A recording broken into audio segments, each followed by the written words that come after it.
Did you know this podcast is powered by Acast? Acast is the home of podcasting. For creators looking for freedom to grow their listeners and make money too. And creative brands looking for smart ways to advertise. Podcasters and advertisers in the know Acast. It's time you did too. Visit acast.com to find out more. Acast, for the stories.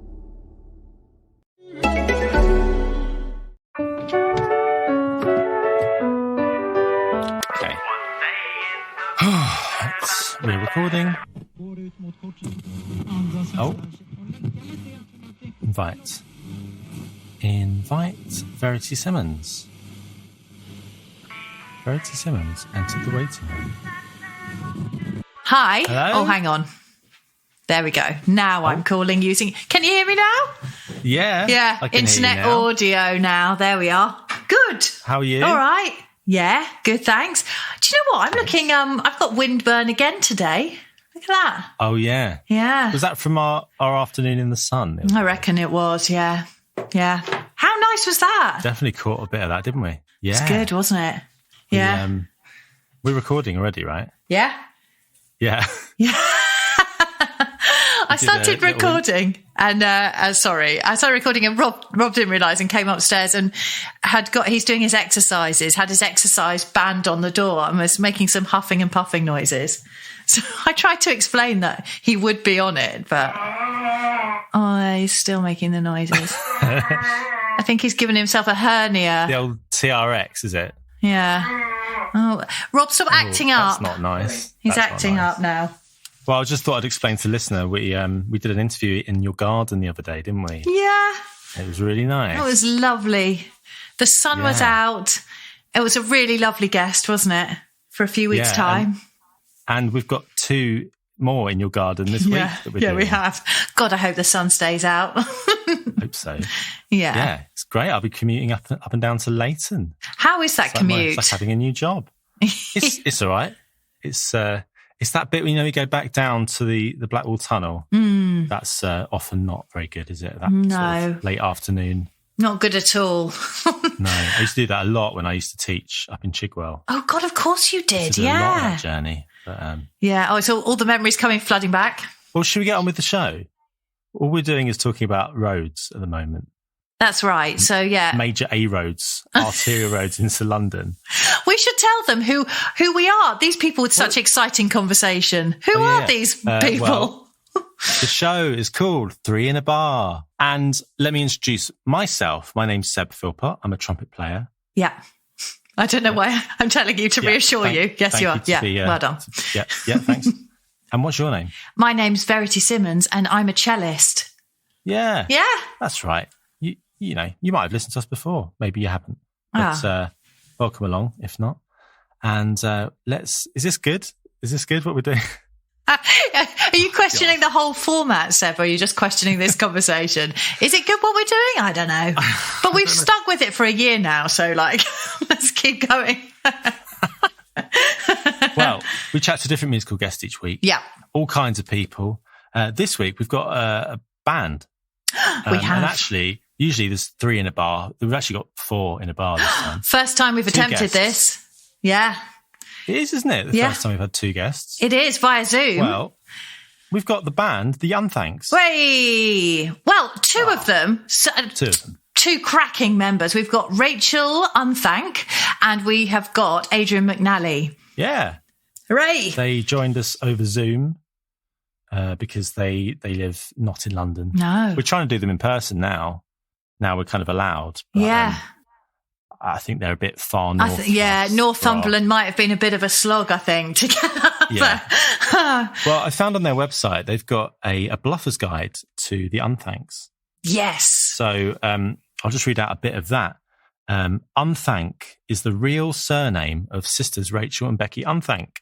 It goes back to the border Reaver times when the border between England and Scotland was a bloody and lawless place. There is still an Unthank Hall in Northumberland, though sadly nothing to do with this Unthank family. Oh. Okay. Well, still, It's good, though. There you go. It's a cracking name. So it's not a made-up stage name. It's just their name. It's a good one. Now, the band used to be called Rachel, Unthank and the Winter Set, which was from 2005 until 2009 when they changed to the Unthanks.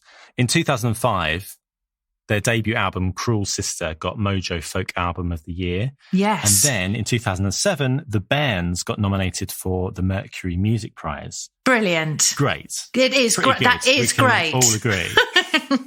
Yeah. But then they changed to the Unthanks. And my first experience of them was through my friend Liz, who I talk about in the interview. And I lived with Liz around 2010, 11, that kind of time. And she's a trumpet player who used to be living in England. She's Welsh, lived in England. Now she lives in Copenhagen. It was Sweden, but I think she's living back in Copenhagen. She just had a baby. She's having a great time over there with her wife. Lovely, lovely things, yeah. Yeah, it's great. But I don't see her very often anymore because she's away abroad. But hi, Liz, if you're listening. She used to play with the Unthanks. Right. And I think still does if they've got stuff on. That's right. And you played with them, as you mentioned in this interview, didn't you? Yeah, I did. Played with the BBC Concert Orchestra in 2008 when they played at the Proms. That's right. That was a really good show, which we talk about. I don't want to talk about too much now. No, quite. And what about you? Have you got a connection to it? I have. I've got a slightly more tenuous one. Well, no. I mean, Rob, my husband, led the orchestra, Army of Generals, when they played with the Unthanks on a little mini tour. They were at the Sage with them. And where else did they go? I can't remember. I think they did a London date as well. But I saw the show they did at the Sage, and it was so good. And since then, have listened to loads of their albums. I've even got their memory book, which is a beautiful thing. Oh, yeah. Can we put a link to that in the description? It's absolutely. Really nice, it's gorgeous. Piece of art, isn't it? Yes. I don't think we need to say anything else, do we? No. This was such a great chat, wasn't it? I mean, they talk about so much. And honestly, you'll hear... They keep everything in-house, and Adrian manages the band as well as performing with them. And they literally do everything, don't they? They do so much. They play in all kinds of different settings, which they talk about a bit. And they run these weekends, which they'll talk about, singing weekends. But yeah, they're great. Let's get on with the show, shall we? Yes, shall we? All right. This is our interview with the Unthanks.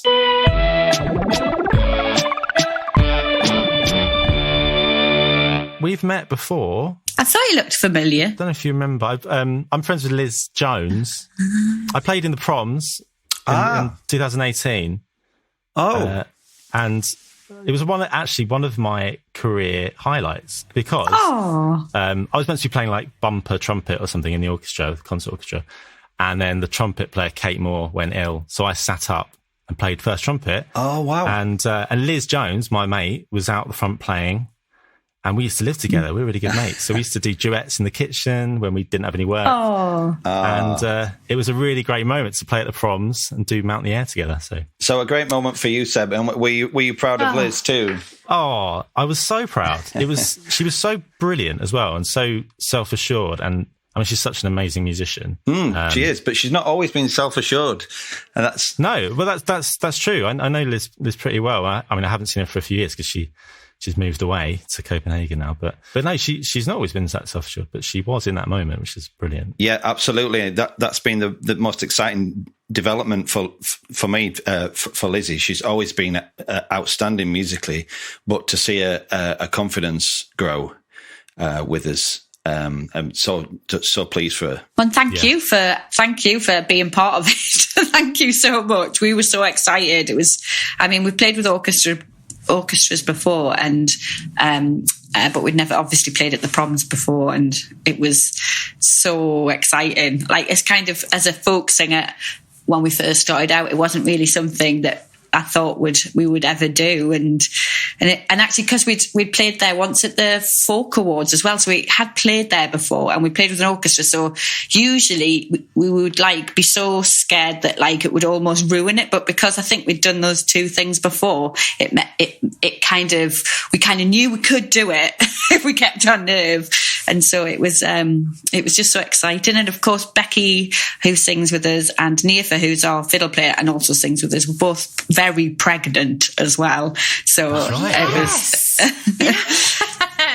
Yes. The moment in that Mount in the Air song, which I just remember that one particularly. There's like it builds and builds and builds, isn't it? It's about a 10-minute long song, and then there's maybe a bar of kind of almost silence, and then it's like bang, and then the orchestra comes in, and then you guys start doing your clog dance. And Becky was pregnant, but still doing the clog dance. Apparently amazing. Apparently, my mother's knit and natter group were not very pleased with her for clog dancing.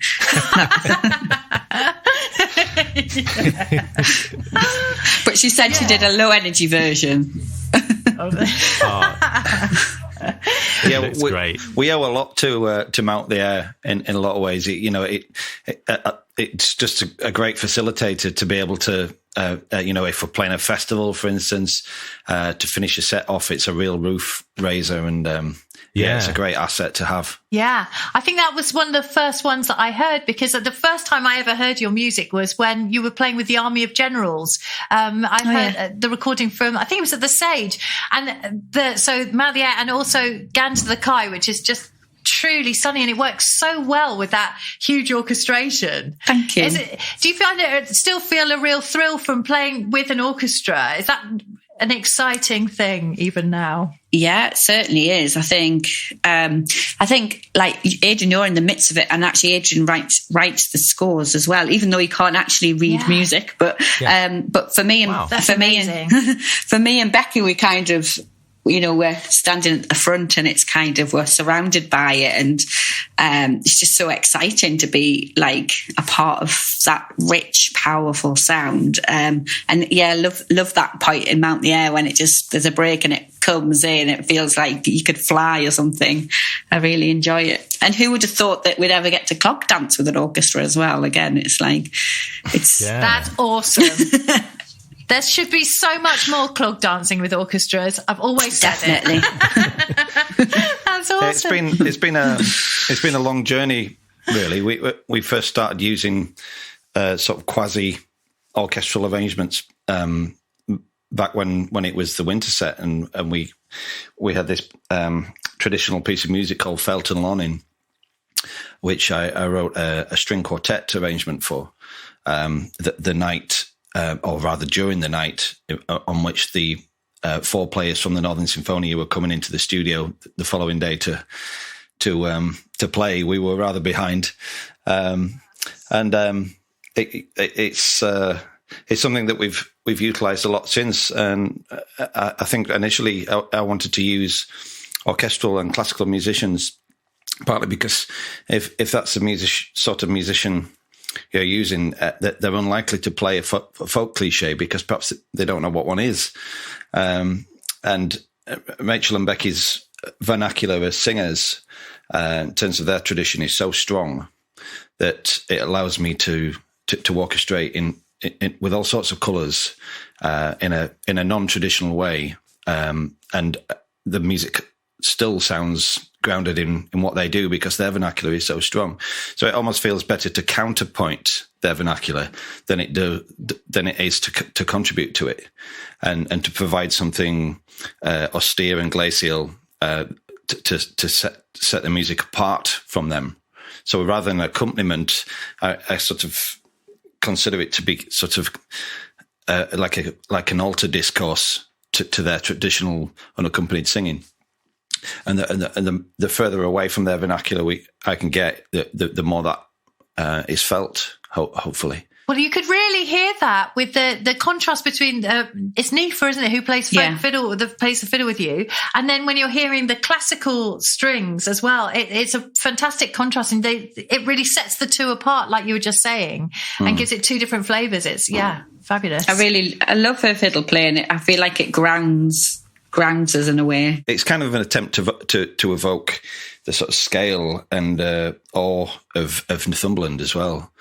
That those great big open skies and the sort of anomaly between what a peaceful place it is now and what a bloody place it used to be. To try and create soundscapes that are still and large in scale, almost beautiful but a bit stark, almost peaceful but a bit unsettling. is an attempt to convey that area as well. And I don't think that was conscious initially. I think that was just what came out in the music through being in this place, really, and trying to provide some sort of unsettlingness to these little kitchen sink, almost nursery rhymes like Felton Lonin and Ganta the Kai, which are so simple musically, but there's something slightly unsettling in the words that could be just a nursery rhyme, but there's usually something that sounds slightly ominous and not quite right about what's going on, and we're just trying to imply that in the scale of the music, really. I mean, you've been involved in the production of Rachel's music, and because it was called Rachel Unthank and the Winter Set, and you started in 2005 as that name. Gosh, right? I'm not sure. Is that when you came on board to kind of produce and manage the band? Was that right? Yeah. Well, I met. Rachel and I met romantically before we decided to work together. We tried our best not to work together. It didn't seem like a great idea. But her talent and Becky's talent became apparent very quickly. But they were kind of a bit lost as to where to start in terms of, but I think Becky was still too young to worry about it. But Rachel had been sort of, mindful of making her, she'd been in lots of other people's bands. What was she going to do herself? And so we kind of put the Winter Set together. There's the three of us, really, because me and Becky used to just sing as a duo. So we used to sing unaccompanied duo together, just so that we could try and get to folk festivals for free and things like that. And I think I had thought about doing it more seriously myself, because I was like, I've been to uni and out the other end, but Becky's like, she's 7.5 years younger than me, so she was like about to go, and like we kind of had this strange discussion one day that I think Adrian and Becky just kind of came up with together, and I was a bit uncomfortable with, really, was to put my name and a band, give it that kind of security that, like, if she decided she didn't want to be a singer, then she could go off and do something else and it wouldn't affect what I was doing. And so it was supposed to be like a shield in a way, but in the end it just she wasn't that uncomfortable with it, to be fair. That's not true. But I think in the end, it just became a bit confusing, because it'd be like, and that was Rachel and Thank the Winter Set, and it was like, well, actually it was Becky singing that song. So because it didn't really change the dynamic of what we actually did, and we always kind of shared the vocals and who would lead a song. It was always quite even. But Adrian helped us kind of put our first band together, and helped us kind of think about, it kind of gave us the confidence of to think that we could take it seriously, I guess. Because I mean, my dad sings, my mum and my brother plays instruments. We all we're surrounded by a lot of people who make music, and I think I struggled quite a lot with saying I'm a singer, because it was like, oh, I want to be in a band, because it felt like a kind of everybody did it, and then it's like you're saying you're something special or something. And so it was it's almost the process of going from the folk club floor, where there's that democracy of everyone contributing to moving up to the stage and saying, well, I expect you to pay to see me sing. Yeah. So what did you start out with? Did you do the festival scene first of all, or did you start in folk clubs or a whole mixture? A mixture, really. All of the above, really. Yeah. And was there a moment where you felt like, oh no, I can say this. I can say we're in a band. It's okay. I guess when it was really nice when our first album was it Cruel Sister, or was it the Bairns? Adrian was nominated for Mojo. I'm not answering that question for you, Rachel. I think it was the band. Oh, the Mercury. No, I don't mean the Mercury. I mean, well, yeah, that was quite good. No, firstly, I think it was our first one was nominated for a Mojo folk album of the year, and that was wow, that was really exciting. It was folk album of the year, yeah. Yes. And to that point, we barely. We felt like we'd barely registered with anyone at all. Yeah, right. And there it was in Mojo magazine. We were sat outside the Co-op in Corbidge in the car when we found out. Yeah, I remember very distinctly. And the other very distinct moment was being in my office at 7 a.m. one morning, which was very rare, and listening to Six Music when Phil Jupitus used to present the breakfast show. And he played a song, and I thought, oh, that was good. I wonder what that was. And he didn't back announce what it was. So I sent a text and said, oh, Phil, can you let us know what that song was? And the next minute, my phone's ringing. I said, oh, my God, is that Phil Jupiter's ringing me? Why would he? Hello? And it's, hello, mate, it's Phil. And I didn't know each other at that time or anything like that. He was just ringing me as a listener and telling me what it was. And I sort of almost took the opportunity to say, oh, by the way, I'm in a band. You might like our music, but I didn't. I thought that would be an abuse of, his willingness just to ring me.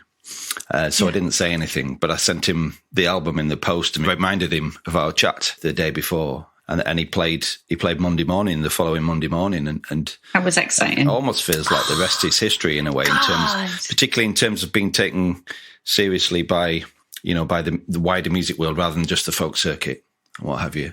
I felt like a real moment, and just purely fortuitous.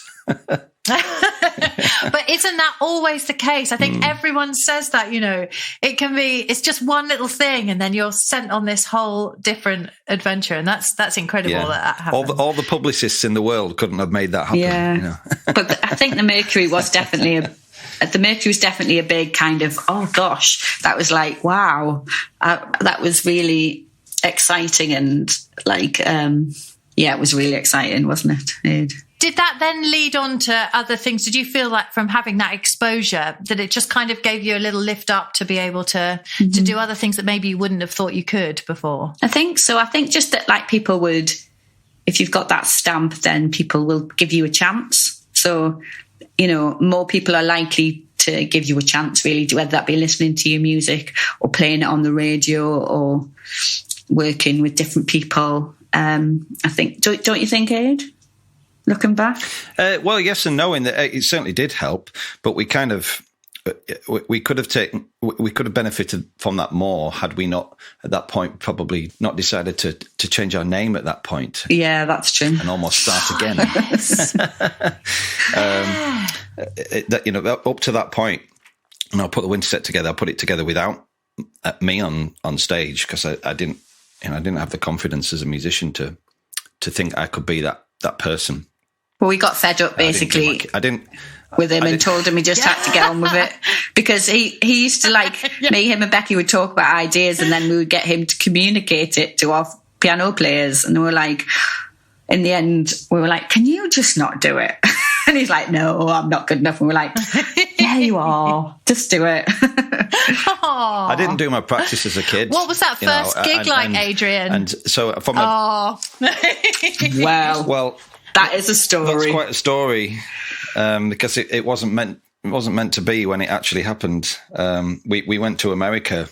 I was just there as manager and sound engineer, and our pianist at the time, she didn't get into the country. Well, she did, but her and I spent 4 hours in security being grilled independently. Oh no! And she got sent home. She got deported. For complicated reasons. That's another story. She just didn't have the right visa. So, it wasn't anything untoward. So we said, we said, can you send us home as well? Because without her, there's no point us being here. And they said, oh, well, no, she's been deported. If you want to go home, you're here by right. So you're going to need to pay another flight if you want to get home. It's 1,500 quid each. Oh, my God. We couldn't afford it, could we? Couldn't afford it. So these two started saying to me, like, oh, well, maybe you could do it. Bearing in mind, we got a show in Las Vegas in front of 2,000 Ben Folds fans the following day. We were supporting Ben Folds. Oh, my God. Wow. And they just slowly started talking me around, and we said, okay, well, let's ring the tour manager and tell him the situation. So we rang him and said, look, this is what's happened. We're prepared to give this a go if you can get us a keyboard in our dressing room at 9 a.m. tomorrow morning. But we want you to know that you'd think we were crazy for even considering it if you were in our shoes. So we're only prepared to do it if you put a support act on standby. We want to know that you'll be okay if we mess up and say no at the last minute.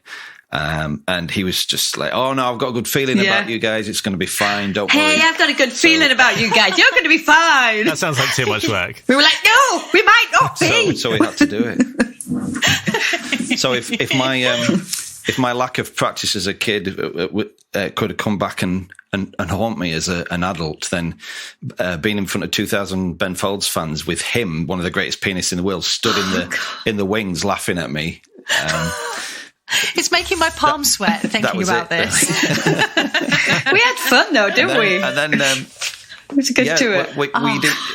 It was, well, you guys actually ended up saying it was your favourite tours to date at that point. Yeah, Nearfo particularly loved it. The whole tour in a way was consumed by the other problem we had, which was in the middle of his tour, he had a little break. And so our agent had put together some headline shows. So we rang our agent and said, look, we've managed to get this 30-minute support set together for Ben, but there's no way we can do an hour and a half as a headline. And he was the same as Ben's tour manager. We've just started to get somewhere with these agents. If we cancel these, that might be it in America. So we spent the rest. We've been to San Diego. We've been to LA. Kansas. We've been all over. Didn't see any of it. All over America. We didn't see any of it because we spent the whole thing in hotel rooms rehearsing. It was mostly LA that we didn't see. I think that was a bit annoying. We just stayed in this tiny motel with a cheap keyboard. Oh no! Going, but we did it. It was fun. So it was fun. That was my baptism of fire. That first concert you playing piano for the first time publicly ever on piano? Well, the first time since being a teenager. Bearing in mind, I'd have been in my late 30s at that point. How did you kind of get through it? What were your sort of coping mechanisms there? Did you just think, just play simple, easy stuff? Just like, what did you do in that moment to get through it? Well, Steph, our pianist, she spent the whole plane journey home frantically writing, scoring out some of the parts in the hope that would help me, which, I mean, it did a tiny bit, but I don't really read, so I was on my own really, and it was really frightening. But we had started some work on some new material for the album that I was going to end up being the piano player on. Some of that was closer to my fingertips than the old stuff, so we actually sort of like pushed on and tried to develop some of that new material within that one day we had. Yeah, I was going to say that's handy for the extra hour of material that you needed to find. Yeah. If terrifying. It's the old necessity is the mother of invention. Absolutely, yeah. But I do still suffer from stage anxiety. I don't particularly get nervous as a rule, but I have this little problem on my shoulder, which I'm sure lots of people who perform in different shapes and forms maybe have and I used to have it in exams as a kid, of sort of being hyper aware of the importance of the moment. And then that pressing down on you in a kind of like, what if you messed up now? You don't know what the next chord is. What's the next chord?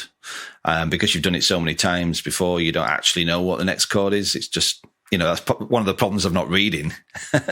It's all up there. And it's all in the muscle memory as well. But if you start thinking about it too much, and my brain plays tricks on me, in a way that frequently makes me want to give up performing altogether. Oh, I totally understand. And I've been through huge stages of that myself, even when reading, and just suddenly starting to try and second guess yourself and say things to yourself like, do I actually know how to do that shift? Is that okay?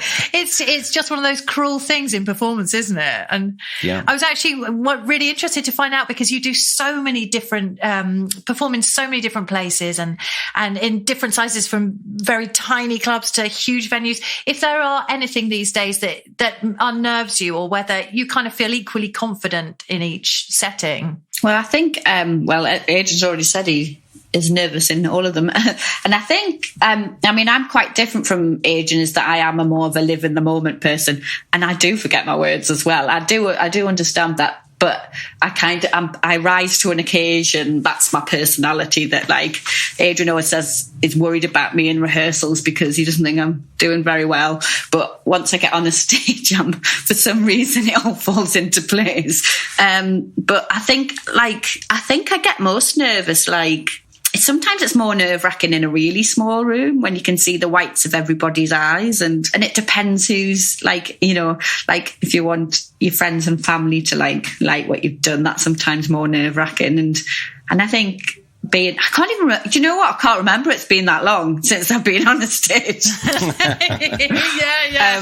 One of the things I struggle with is one of the reasons we have 10 people on stage in our full lineup is from the off. I've tried to arrange music in order to give all the clever bits in my head to better musicians in the hope of leaving myself something I can manage. But conversely, what tends to happen is the more simple the part I've left myself to play, the more likely I am to make a mistake. And I'm consumed with how the whole thing's sounding and end up making an error because I'm not thinking about the simple thing I've got to do. And I'm far less likely to make a mistake when there's less of us on stage and my parts are more complicated and I really need to focus on what I'm doing. I tell you, I was very, very nervous when you were saying that's funny that you heard us on the recording with the Army of Generals at the Sage, because we knew it was being recorded. So we were all like, it was terrifying because... And it was quite, I found it quite nerve-wracking playing with an orchestra because if you go wrong in a small band, like the band compensate, we all compensate for each other and you bluff it over. But like, you can't do that with an orchestra because they're following the dots, aren't they? And I would like look at Charles on occasion and he'd look at me and go, now. So I could just... He's such a cool customer, though, isn't he? He's brilliant. He's the ideal person for that kind of situation. You want him there just... Sometimes I just look at him in terror and he'd be like, now, Rachel. But he's very reliable. So again, there was a couple of occasions where I messed up, but he managed to like bring us back in or whatever in the right place. And but thankfully, I think I was just praying that like that thing didn't happen, that your brain just didn't stop, and that you've forgot all the words, even though you know them all. But it made us really concentrate. And actually, so the next night we played in London, which I guess usually I would be a little bit more nervous about because Gateshead is home. But because we were so relieved of having not to be recorded, but I remember that gig as really like enjoyable because we kind of just were like, yay, let's just enjoy it. I was listening to one of your other podcasts the other day, guys, in readiness for this, and something that came up has been a real issue for me. And I thought it was just me because I'm inexperienced with playing with the orchestras, but it does seem to be a thing, and that is the issue about where the one is, where the beat is. Yes. Yeah. I can't remember who you were talking to, but the first time we played with an orchestra, we played with we played with a brass band first. And then we played with the Liverpool Philharmonic. And the first rehearsal, the one was so far away from where I expected it to be in terms of where the conductor was implying the one was, that within 10 seconds I had to put my head down and just listen and not watch anything anymore. Oh, it's terrifying. God. And you have to learn so much about the different culture, different orchestras and in different countries, and it's fascinating. Yeah, we didn't know anything. There should be so much variation in interpretation of where that beat is. Yeah, I still find that absolutely terrifying now after years and years. Like that, I find it much easier being in a show or playing with bands where that is one. And I think it's you need a real confidence to sit behind that beat and come in. Oh God, yeah. I don't know where that's come from. I think. It tends to be in brass bands and wind bands and that kind of thing. It's always pretty much on the beat and pit bands. I mean, like West End pit bands, that kind of thing. And for some reason, classical orchestras have kind of gone away from that. And I don't know if that's come out of some sort of hesitancy, because it can come from that. Yeah. Like all the violinists kind of doesn't want to be the first person to do it. So, so I don't know if it's come out from that or what. Or I've heard it said that unless the orchestra are behind the conductor, then he's not conducting. Isn't that bizarre? Oh, right. Which is it seems ridiculous to me. There's quite a famous video now of a female. I think she's French, a conductor. You guys will probably know who she is. I can't remember her name, and it's just a YouTube thing, and everyone likes it because she's almost dancing. She's using the entire body to conduct, and that seems so logical to me. That we all watched. We don't all watch Strictly, but I do. But what I was going to say is, is that we all have an innate sense of whether someone's a good dancer or not, which really illustrates how good we are at interpreting rhythm visually. That we can see someone's rhythm with so much nuance visually, and the idea of not taking advantage of that in a conductor by playing with his body, as it were, by playing behind his body seems absurd to me. But what do I know? That's really interesting. Often you hear people say, "What does a conductor actually do?" Because I think to the layperson, like, they literally can't tell because they're not playing anything. They're not even beating in time with the orchestra visually. So what are they doing? And you say, well, it's their interpretation of that symphony. But it would make more sense, if they were almost dancing a bit more, because that totally makes sense. And that feeds. You see someone dancing, the musicians would definitely know where the beat is. And the audience would too. It would be a better show. I mean, I'm not saying they'd have to do some clog dancing, but like, hey. Well, I'm always available. Might ruin a few sonatas, but You grew up very close to Grimethorpe Colliery Band, is that right? Yeah, just a couple of miles, So they were always around at Christmas, and it's very much part of the backdrop. Did you ever play a brass instrument? I did, yeah. I played cornet for about 4 years in middle school. I had asthma, which it was probably good for my asthma to play trumpet, but it wasn't good for my trumpet playing to have asthma.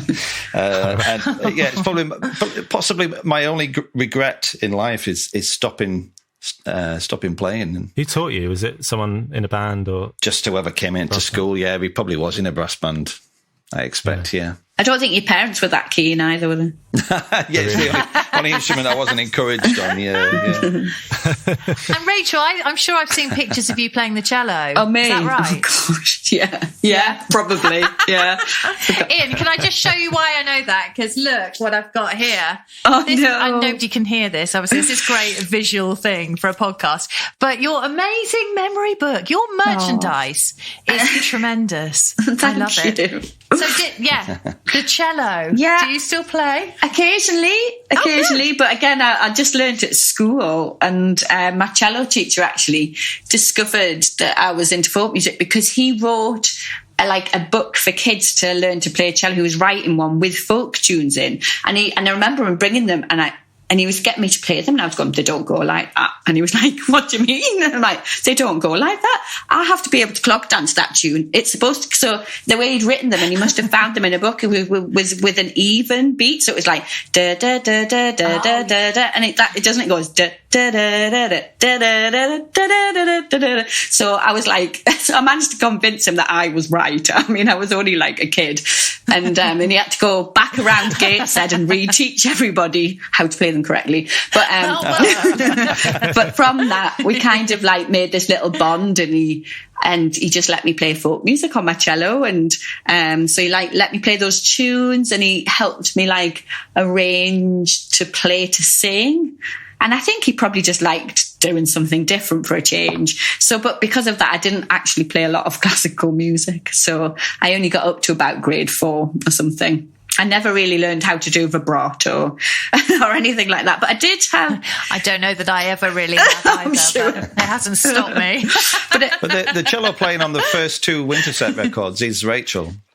Oh, is it really? Apart from the string quartet bit, where you got a proper cello player in. Yes, apart from Felton Lonin, yeah. But I did get some lessons actually from Gabriel Northern Symphonia gave me some lessons, because I think I started to get a bit self-conscious about going on tour with my not brilliant cello playing, and he helped me. And actually he helped me mostly with just confidence and saying, actually I wasn't that bad.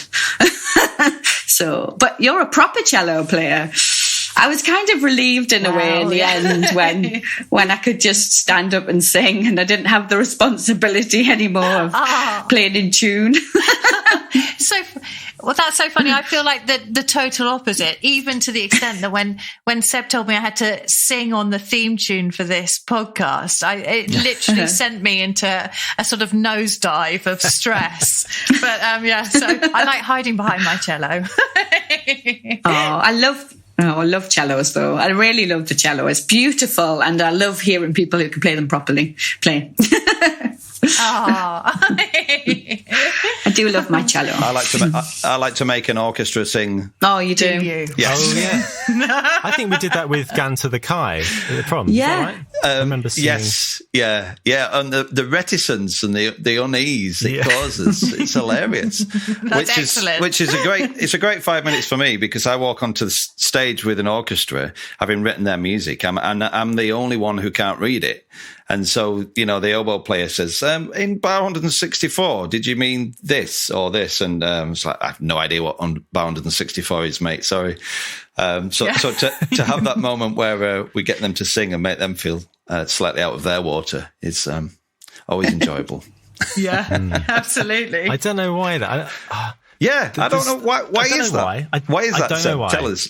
I don't know. I was thinking about it when you were saying, Rachel, about learning the cello and how great it was actually that your teacher said, "Oh, it's fine. Well, let's like lean into the stuff that you enjoy and really like."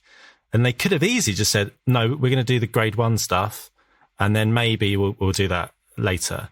And I don't know why there is a certain there's one route to go down with classical music, and it is this kind of hide behind your instrument and don't show your own personality, and that's what most classical musicians are like that.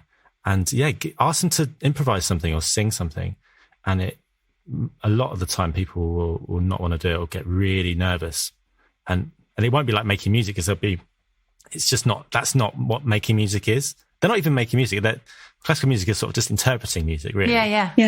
Do you know, my brother had the opposite experience as well. He had a violin. He learnt violin at school, and he hated his violin lessons, and he wasn't. I think he struggled to read actually at the time, and maybe the teacher didn't realise. But they thought he was just really bad player. And then one day, my general music teacher saw him play vocal tunes with me, and she literally couldn't believe it. She was like, "I didn't know your brother could play like that." It was like, and it's funny how sometimes that was like completely separate. It was almost like had nothing to do with the violin that he played at school and the fiddle music that he played really well at home, and that somehow those things couldn't meet and cross over. And it's such a shame, really. And I don't know whether that's to do with my brother's teacher or my brother, really. But he was such a brilliant musician, but it didn't transpose. It's about different ways of learning, isn't it? And it is, isn't it? Yeah. No one's to blame, probably. I think it's real. I think that, doing what we've done with Charles and other attempts to kind of cross-pollinate orchestral music with different types of music is so important. And on both sides, we've had some lovely comments from orchestra players of, that's the best thing we've done all year. And I don't take that as a musical compliment in terms of, I think your music is fantastic. I enjoy playing it so much. I rather hope that it's more a question of them enjoying contributing in different ways and playing repertoire that's different and that requires different skills and hopefully it opens up in the same way that for us playing with orchestras has massively opened up our musical experiences and understanding. I hope the same is true the other way as well, in terms of having that opportunity to use the brain in different ways and to develop confidence in being spontaneous or having a say. With our quartet even. They're given music to play, but I always encourage feedback and I want to know how that phrase is best played on that instrument, and feel like that music is so much better when everyone has a say and can bring something to the table in terms of what's going on in their head as well as in their fingers. Is it hard to wear the two hats, performer and then kind of producing, managing side? How difficult is it to sort of compartmentalize those areas? It's awkward not laughter.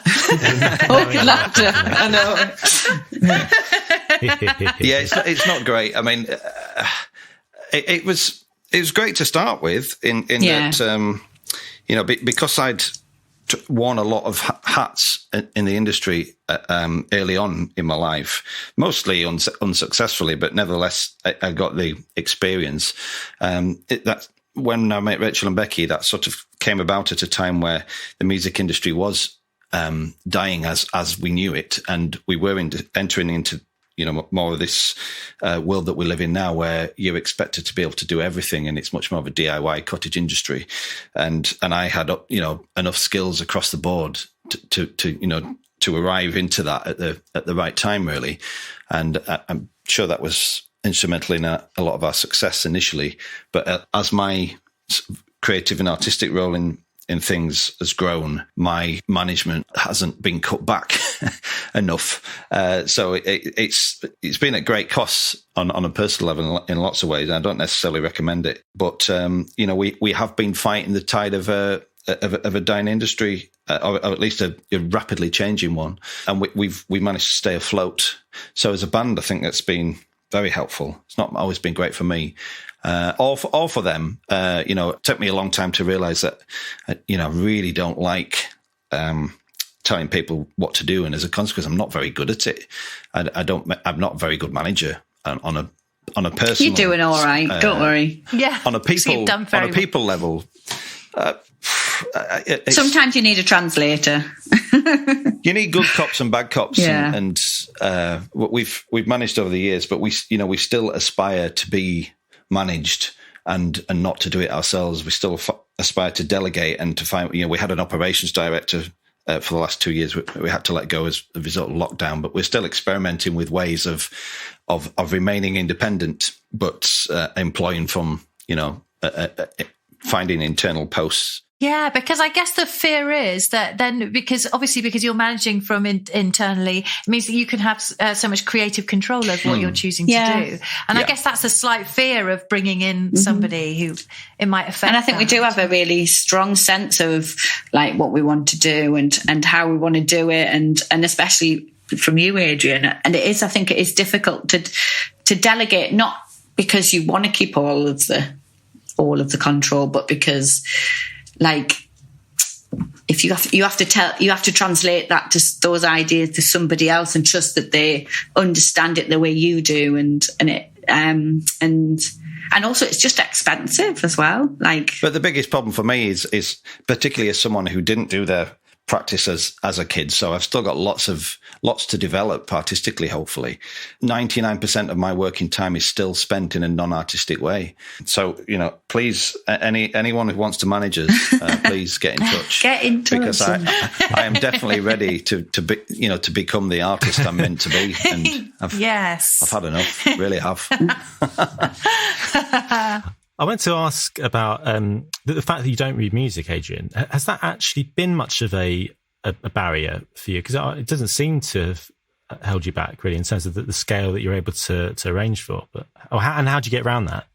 Well, it hasn't been a barrier to my imagination, perhaps. It's all up there, and it sort of always has been. It's just getting it out, and I'm certainly not. I think there are musicians on our side of the tracks that are, have some inverted snobbery about, or written music, that's not real music and all that sort of thing. I'm definitely not one of those. I think I'll be a lot better off if I could read and write. It would just be a lot quicker, and I wouldn't have to spend, half my fee that I got from that commission paying someone to write it down or whatever.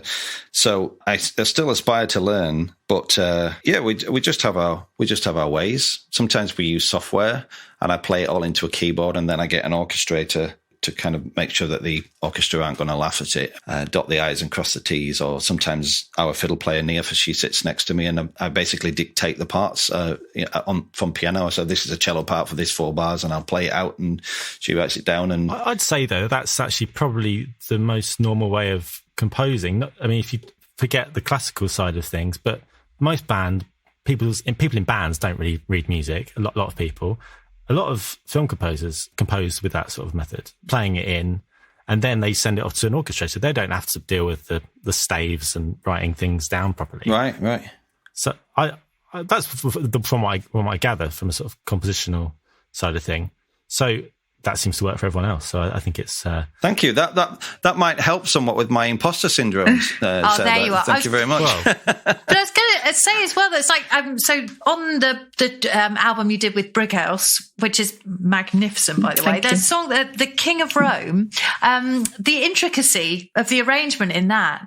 I mean, it just shows that it obviously is not something that's held you back, not being able to write there, because there's so much in there. There's some gorgeous lines sort of all mixing in together, and that's fantastic. It doesn't sound like that with any problem whatsoever, of course, by not being able to write that down. That was probably the most frightening of all. We had a crazy 6 months, which we've just spent some time looking back on as a part of a podcast we did, because it's 10 years ago right now. Within a 6 month period, in which was the last 6 months of Rachel's 9-month first pregnancy as well. So there was that going on too.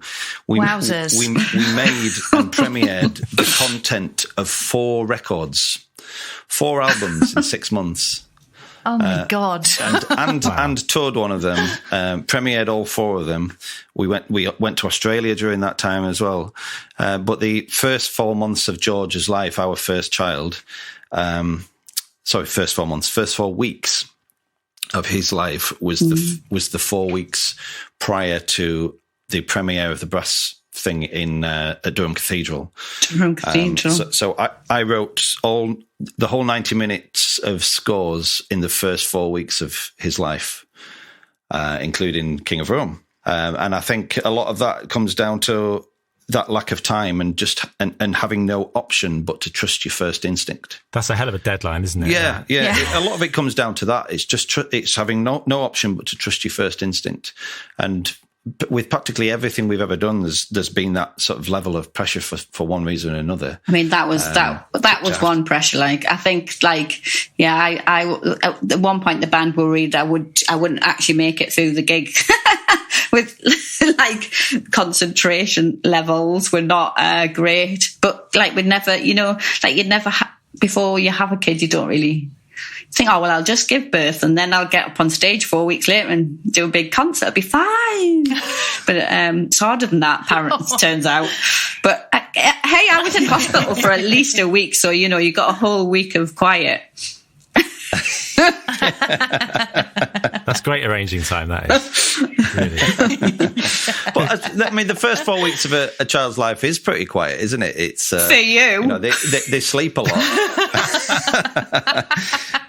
But they do, is it just a blur, Rachel? Time, just a complete blur. Yeah. It is. But certainly, arranging for brass was. Well, I say it was more difficult than arranging for an orchestra. I hadn't done that at that point.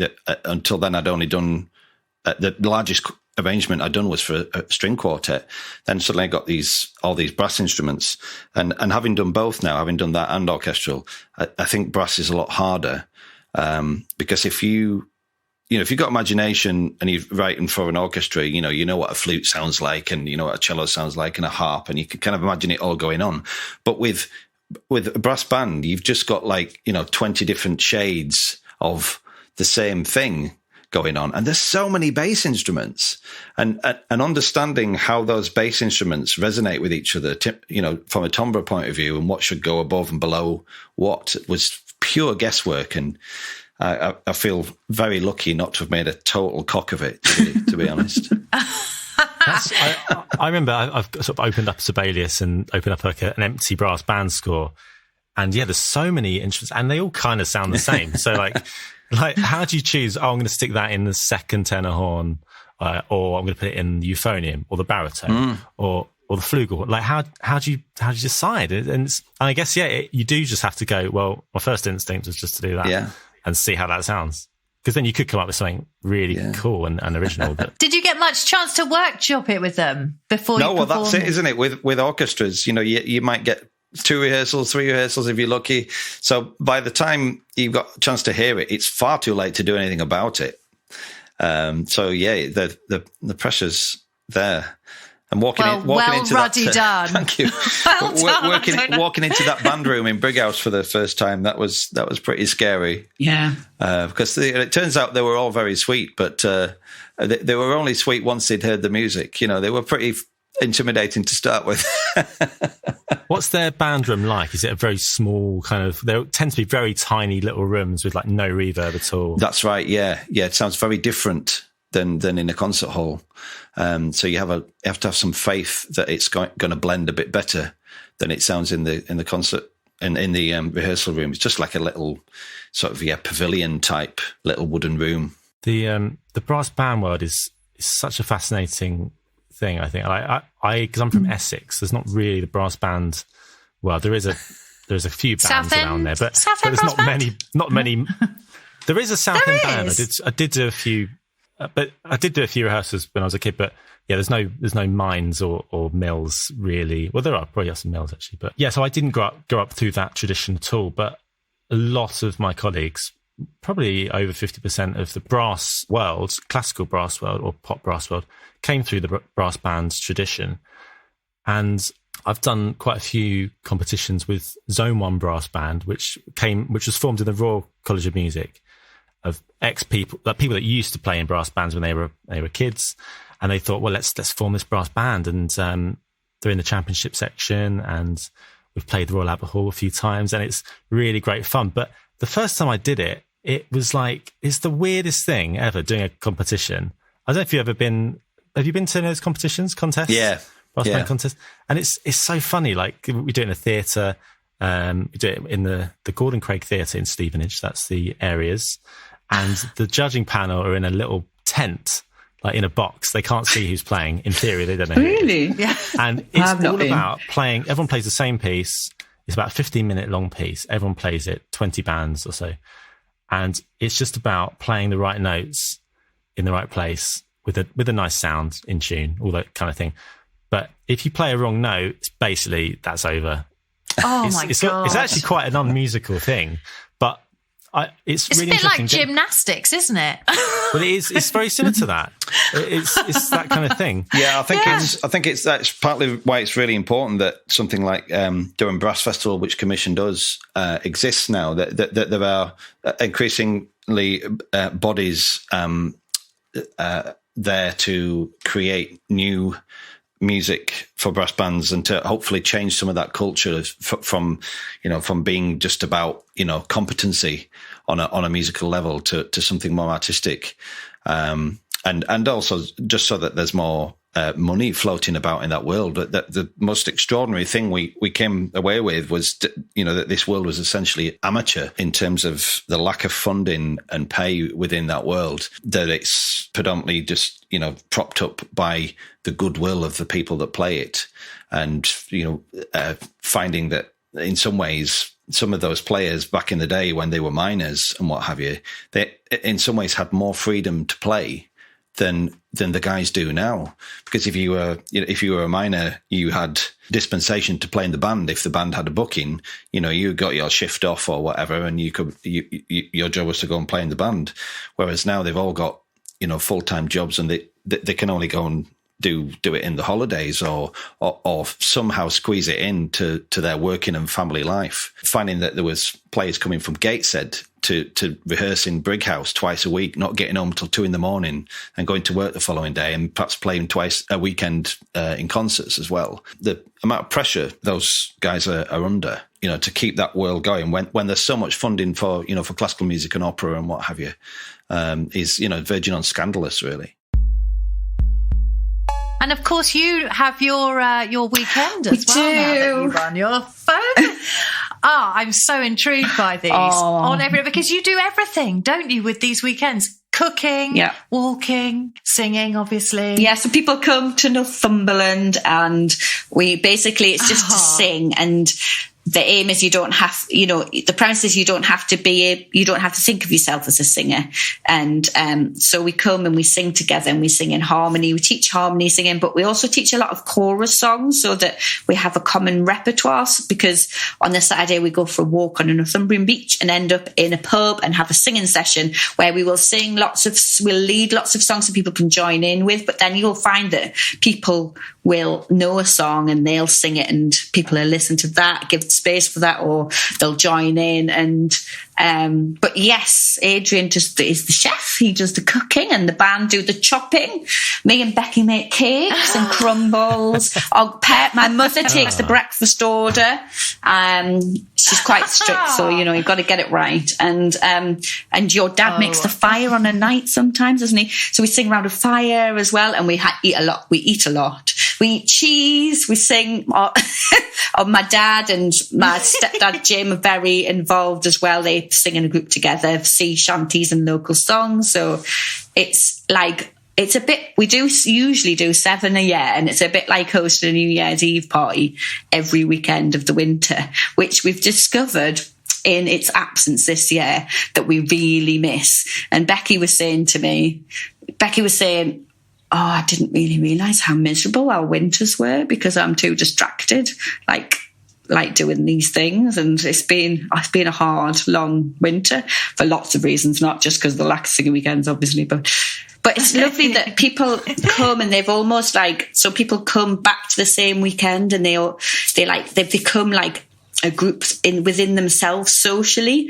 And sometimes now I feel like they don't even need us anymore. As long as Adrian cooked their dinner, they'd be all right. We could just leave them to it. I was going to say the food element and the cake. Yeah. So it's really lovely. Adrian, what's your specialist subject dinner? What's subject? Yeah, subject, not subject. Dinner. What's your food of choice? Well, we make all sorts. It's a tiny kitchen with no ventilation, and the hobs are like student hobs, so it's limiting. But there's 3 ovens, so I tend to work towards things that can go in an oven ultimately. So I make lots of like fish pie and stuff like that. But the dish that we're most famous for sounds hideous on purpose to prove that it's not, sort of thing, and that's sprout pasta. Okay. Yeah. It's a big hit. Right. It's a massive hit. It is. Yeah. It's delicious. Yeah. Well, that's great. I mean, is there a secret weapon within this sprout pasta that, apart from the sprout? Well, you'll just have to come and try it, guys. I think so. But my body, it sounds fantastic. My body misses the singing weekends. It's the only cooking for 63 times a day is very physically demanding in such a hot kitchen as well. And it's my one chance to get fit once a year. And so I've never felt so unfit without them. I think my liver's quite happy though. Yes. Is it 60 people you've got? You have singing. Usually about 50, and with us and family and stuff. Oh yeah, it's normally more like cooking for 70. I'm just interested to talk about the teaching non-musicians how to sing these songs. And you talk about harmony music, like harmony songs. I think it's just basically what we just teach what we know in a way, and I think as you get older, you lose chance to sit unless you're a performer, to make music or have room to sing together, and also one of the things we really missed when we used to tour constantly was that we'd miss that time of year when we knew our family and friends were going to be in a pub singing together in a singing session, and they're the most exhilarating times. They're it's so the power of everybody singing together, and you add in being a tiny part of that big sound is kind of exhilarating, and we wanted to recreate that. So that's kind of where we teach chorus songs, so that we have this combined repertoire. So when you pile into a pub and somebody starts a song, everybody can join in because they already know it. But also we do teach harmony as well. And obviously me and Becky don't make music up from, don't read music. I read music a bit to play the cello, but I don't read it for singing, and Becky doesn't at all. And so the way we make up harmony has always been just by trial and error and seeing what sounds nice, and also learning from those pub sessions of hearing other harmonies or trying something out and knowing that no one can really hear, so it's okay. And so sometimes we'll sing rounds, or we'll arrange some songs and we'll teach the tunes, and then if some people are a bit more confident or want to try a harmony, we teach harmony as well. So we'll teach 3-part harmony, but we also talk about on a Sunday, we always sing the same song, which is Bright Morning, Stars Arise. And it's an American song, actually. And we talk about the way we make up harmony and how it is trial and error, and how, like, within that room and that space,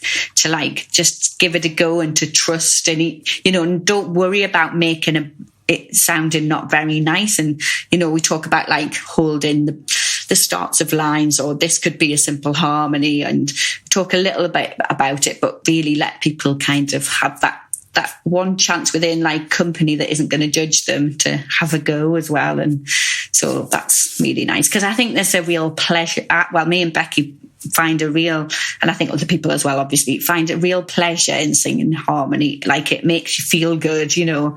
And that is a really powerful thing of the weekends, is that, especially at when we first started them, was that on the Friday night, people didn't know each other, and it's lots of individuals, and everyone's a bit nervous and they don't really know what to expect. We don't really explain much, and a little bit anxious. And then by the end of the weekend, because we've walked together and sang and drank and ate together and been together, we're very quick. And I think because music and singing breaks down those social barriers quite quickly, that we're like we are a group, like a whole group, and then, like, every voice within that room then contributes to the sound. And that's such a lovely kind of quite emotional feeling of, like, you know, being a small part of a big whole. And I think, like, me and Becky get as much out of it as anybody else. And yeah, it creates really, like, lovely memories, and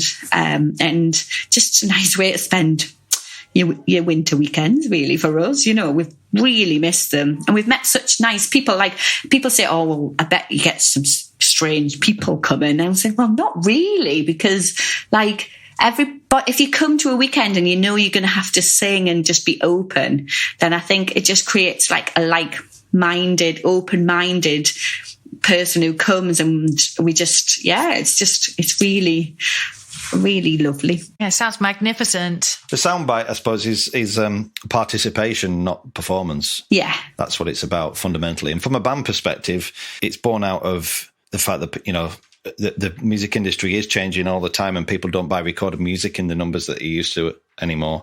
And bands are trying to find different ways of surviving and interacting with their audience in new ways. And I think there's some good things and some bad things come out of that. I mean, I think the whole kind of patron and crowdfunding aspect has some positive origins, but some of it's led to the sort of culture of kind of selling anything and everything, whether it's, you know, 50 copies of handwritten lyrics, when that involves the songwriter having to actually write them out 50 times. And for an extra 20 quid, I'll sign it for you. It's like, well, firstly, sign it anyway. And second, what's it worth? Unless it, you know, perhaps if it was the original lyrics, you know, that's an artifact. Maybe that's worth something. But just the whole kind of monetization of trivia that's based on kind of capitalizing on that sort of fan who has sort of completist and obsessive. That's all the sort of kind of behavior which we're meant to be discouraging, I think. And we're, you know, trying to break down the hierarchy between artist and audience and get all on a level. And lots of that's happening through social media in a really positive way. But the downside of it is that there's this sort of, you know, how do we can get £10 for a new record. How can we get 20? How can we get 30? And there's sort of increasingly kind of tenuous ways of doing that. And our singing weekends could appear to belong to that new culture. And I think that's why we're so keen to make sure that they're such good value for money. And well, they sound like that, yeah, quite. And so inclusive in the way that we give people exclusivity to come back the same year on the same weekend means that we're investing in those people year on year rather than sort of taking the money and showing them the door. We're trying to create and forge traditions and history with groups of people in a way that has sort of meaning and a lasting effect, hopefully. It does also mean that we've got friends when we're on the road now as well. So we can always get somebody to show us where a good pub is. Very handy. In terms of being creative during lockdown, I spent most of it writing music for a scarecrow. Oh, that's true. Oh, of course. Worzel Gummidge. Yeah. Yes. Seems like so long ago now. It was just last year. Yeah, because there's a new series, isn't there, coming out this year? Is the music written for that already, or are you? No. In fact, just this morning I received some first drafts of the scripts, so it's all hot off the press. Send it to me quick. So you probably can't wait to get off this Zoom call and start writing. Yeah, exactly. Yeah, so I've got to make. Please let me go right now. I've got to make 3 episodes in the time it took to make 1 last year. So pressure's on, yeah. Oh, well, you love a deadline. Yeah. Exactly. You're going to thrive. Exactly. It's the only way we work.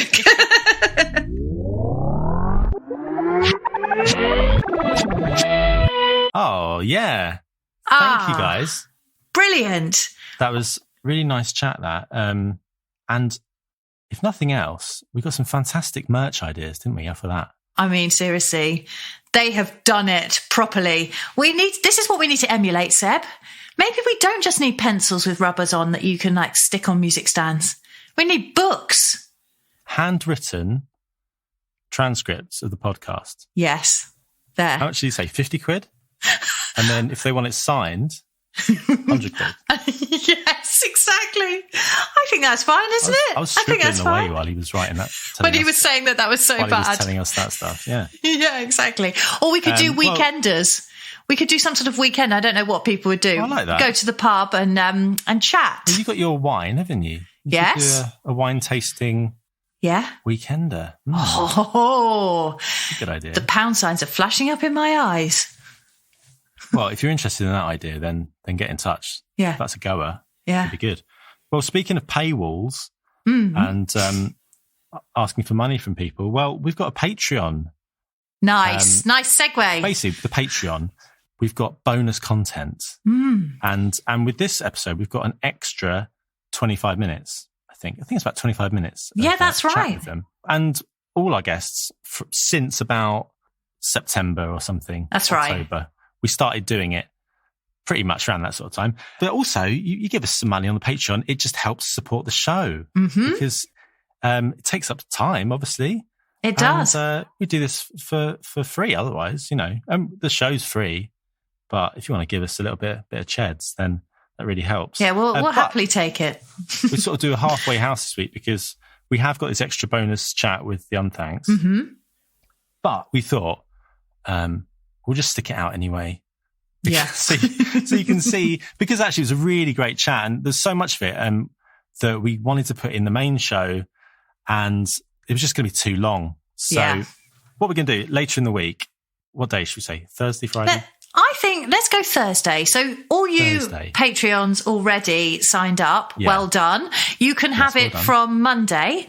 And that's yours. That's yours to keep. Those 3 days you can know things that other people don't know. And then on Thursday, everyone else can join the party. And then you can all chat about it together. Yeah, that's good. I'll tell you some of the topics we get onto. Dancing, clog dancing. We get more into that. Oh, yeah. And the differences between the Northeast clog dancing style and the Lancashire dancing style. How about that, right? We also talk about recording techniques, how it's changed over the years. As you know, Adrian has produced them all through all this time, and the things he does in the studio to make it sound like they're just in a pub somewhere, or vice versa. So it's really interesting, that stuff. It is. And Adrian's preoccupation with scale. He talks about scale and always having this sort of obsession with it, and that was so interesting how he linked that to his environment, to where they live. And, they see things, lots of their stuff is site specific. And you can really see that when he's talking about the scale of Northumberland. And it's cool. That's right. I'm trying to recreate that as an experience in musical form. And we also just talk about the state of folk music today. We do. And all that. They're pretty much, they're right up there, aren't they, as in the folk scene. Check out their music if you haven't already.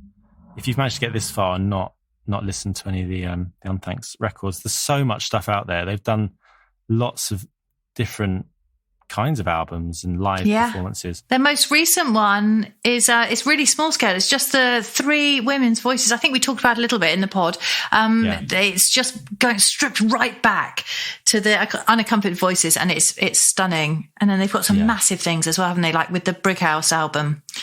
It's great. Well, any other business to talk about this week?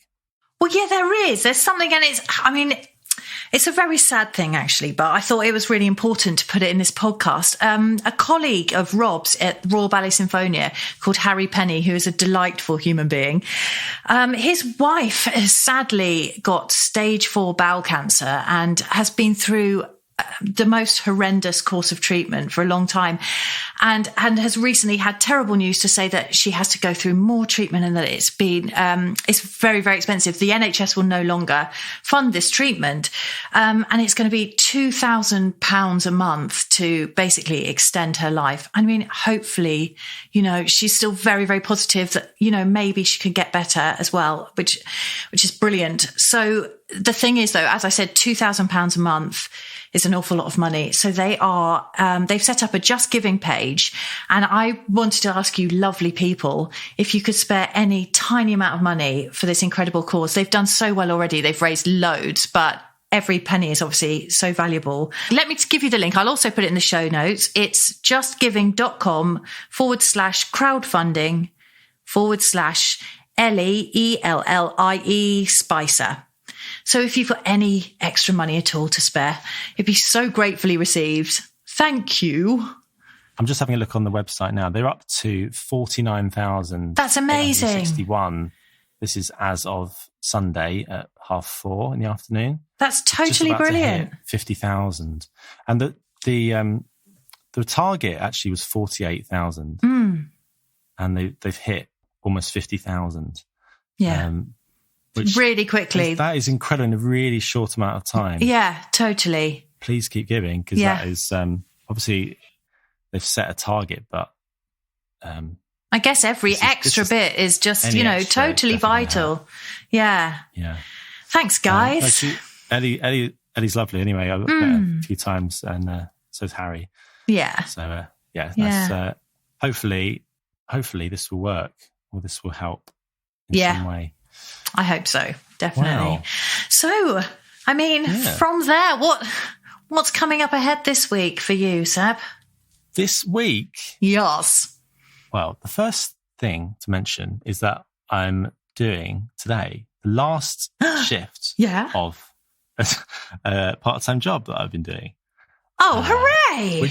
And I did sign a non-disclosure agreement form, which gives it far too much excitement and like. Are you like a butler? Gravitas for what it is. Are you a butler to like Ryan Gosling or something? Well, I can neither confirm nor deny whether it is Gosling. If it is, in years to come, I want to read that memoir. I'm looking forward to it. Well, maybe I can talk about it after my final 3-hour shift. Wonderful. But. Yeah, I was doing a job. I just thought it got to I've not talked about it on here. I got to sort of January, and do you remember then it was like so bleak, utterly, it was like nothing. And I just thought, try and get a job, just anything. And I luckily managed to get something, but it was pretty much minimum wage. But bloody good for you for doing that.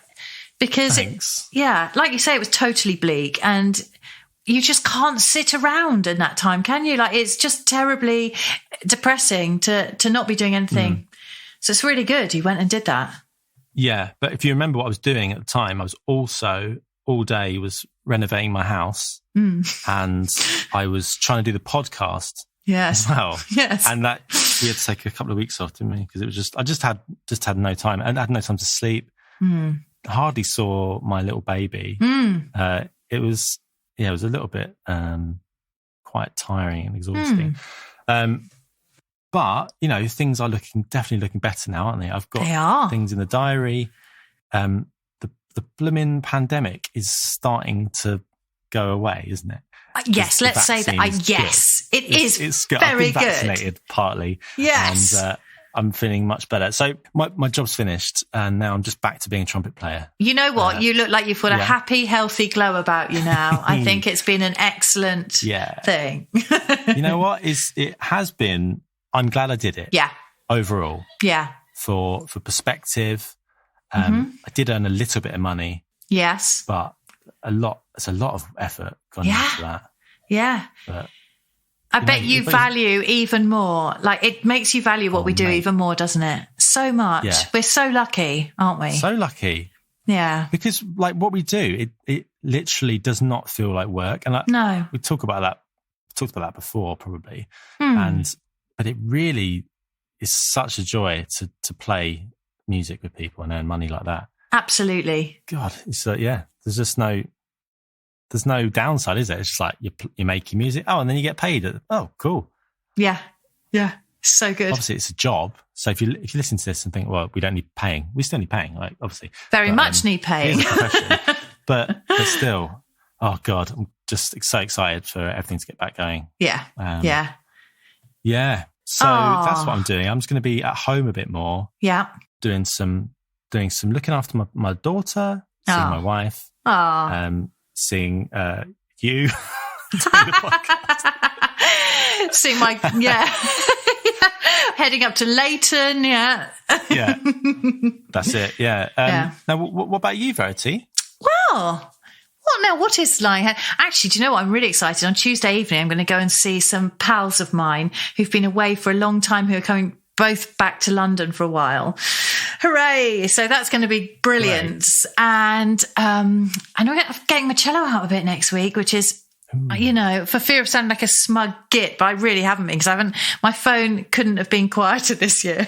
And I'm very excited, to play I'm very excited to announce. I'm very excited to announce that my cello will be coming out of its case and hopefully bringing money in. So, that's Are you going to buy new strings for it? I'm going to get rosin, because I sat on my rosin last year and I've been using my son's rosin on my cello bow. That's not great. I mean, it's quite posh rosin, but still. I'm going to buy rosin. I'm going to get... Is it Nyman? It's, what do you call it? It's the one which you just literally get in a slide-on packet. No, it's very nice. I'm going to go and buy some posh stuff. I thought Nyman was nice. Oh, is it? The Maybe one that I Salchow. Double bass one. Yeah, William Salchow. And the reason that I use it is because I saw that somebody in the Berlin Phil used it. And I thought, well, if I do, then I'm going to sound like her. Did it work? Some extent. No. No, it's great. It's very good. I am going to tart up the cello and, get the studies what are you up doing? and running. Can you tell us? Just a little quartet gig this week. And then, some exciting stuff in a few weeks to come. So, but I'm going to practice a bit first, and then I'll feel happy to talk about it. Me too. I've got a bit of trumpet playing this week. So hooray! I've got to get the old trumpet out, do the old long notes. Yeah, lovely. Ooh. Right. Now, this episode, I've got to say, it's been quite a long one. It has. Can you cut us down? I'll do my best. Good. But it's still going to be long. But, We'll let them go now, though, shall we? With no further ado. Hey, next week is our 50th episode. Hooray! Ooh. And we've got a really cool guest, haven't we? Yeah, I think we do. So catch up with us next week and have a great time in your gardens, in outdoor pubs, and listen out for news of... Seb, is the hard drive breaking up? Listen out for any news. Goodbye. Goodbye.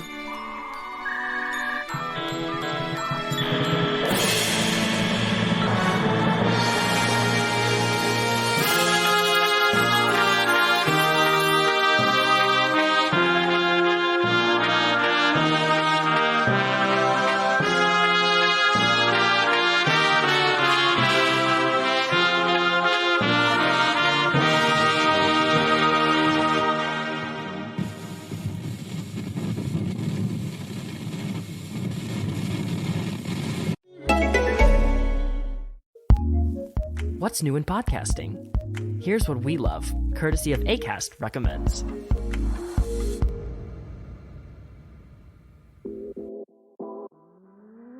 Hey, I'm Peter Weber. And I'm Dustin Kendrick. Once upon a time, we both filled out applications to find love on national television. But we had no idea where that journey would take us. Now we are living together in New York City. What better way to share our experiences than starting a podcast? Bachelors in the City is a show about, well, us, two bachelors living in the city. We'll talk about why we love the city so much, our experiences day to day as they come, and of course, we have to talk a little bit about love. And we'll talk to the finest people New York has to offer. New episodes every Wednesday, and you can subscribe right now wherever you listen to podcasts. You can also find us on Instagram at Bachelors in the City Podcast. Acast recommends.